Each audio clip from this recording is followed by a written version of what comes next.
Greetings, Doug Grove again. We're going to take a look at the 7 steps for character. Again, the 7 steps are going back, looking at the same thing that we looked at for the other 3 C's. We take a look at asking the right questions, collecting and organizing the data so that it can be useful and meaningful. Discussing and reflecting on the data is our 3rd step.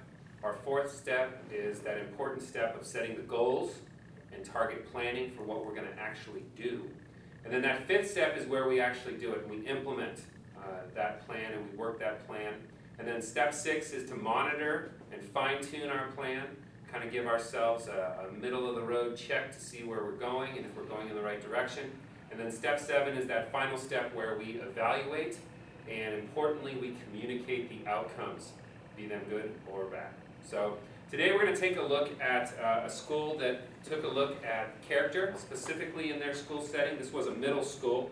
And if you take a look at page 211 in the book, you'll see the step 1 that they had and the questions that they asked. They began with asking the right questions. Question 1, do I see examples of compassion and caring on the part of all stakeholders within the school and community?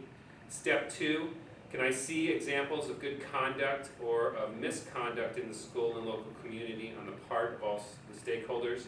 Question 3, as I walk around, can I see examples of stakeholders exhibiting success-related traits such as perseverance in completion of work, respect toward others, and fairness in all school and extracurricular activities? So these were the 3 guiding questions that this middle school used as they began their process of going through the 7 different steps. When we got to step 2, collecting and analyzing the data for this example, this school used the walkthrough for character. They also used behavior data, as that has a pretty close relationship to some of these behavior and character manifestations we would want to see in students and maybe also in teachers in the community. And then they had some other surveys that they used as well, where they had collected some data on the perceptions of the students in their own behavior and the behavior of other students, and also related to issues of bullying and some other things that they saw at their school. The next step for them was to discuss and reflect on the data. They did a process similar to the group that we looked at along the lines of school climate, and they also had some teams that they had already organized at the school, specifically discipline-related teams, to look at the different behavior data, the other survey data, and the walkthrough data that they developed.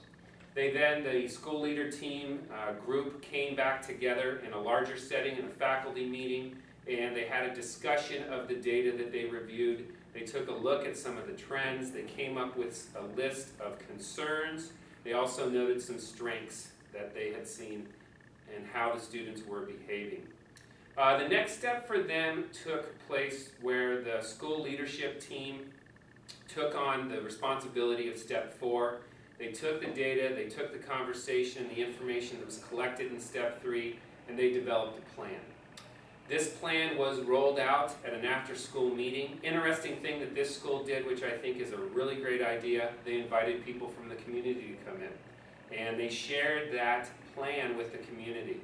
They explained to the community the process they had gone through in collecting data and looking at data.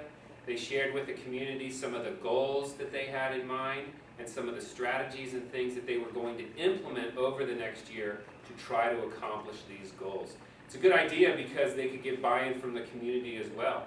And the community would begin to get a sense of what that school was really aiming at when it was looking at the C of character. Next was the implementation, and the implementation took place. They began to implement those specific strategies that they had noted in the plan. They moved on to step 6. 2 times through the year, they reviewed information. The school leadership team took the role of gathering that data that they needed to monitor.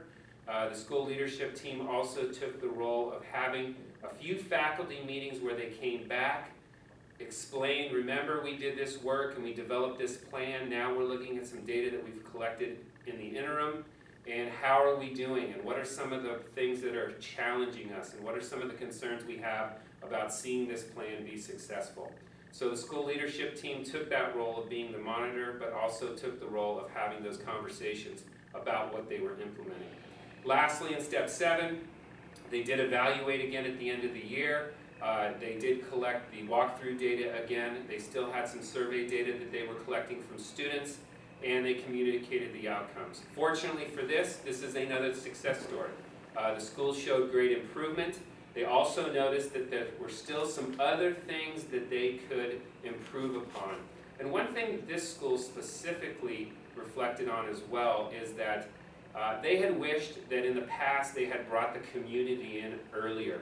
And they felt that that piece of bringing the community to that after-school meeting and talking about this is what we want our school to look like and this is where we want our school to go was very valuable in getting parents on board, getting other community members on board, and really getting the teachers committed to what the plan was trying to do and how the plan was going to hopefully improve the school.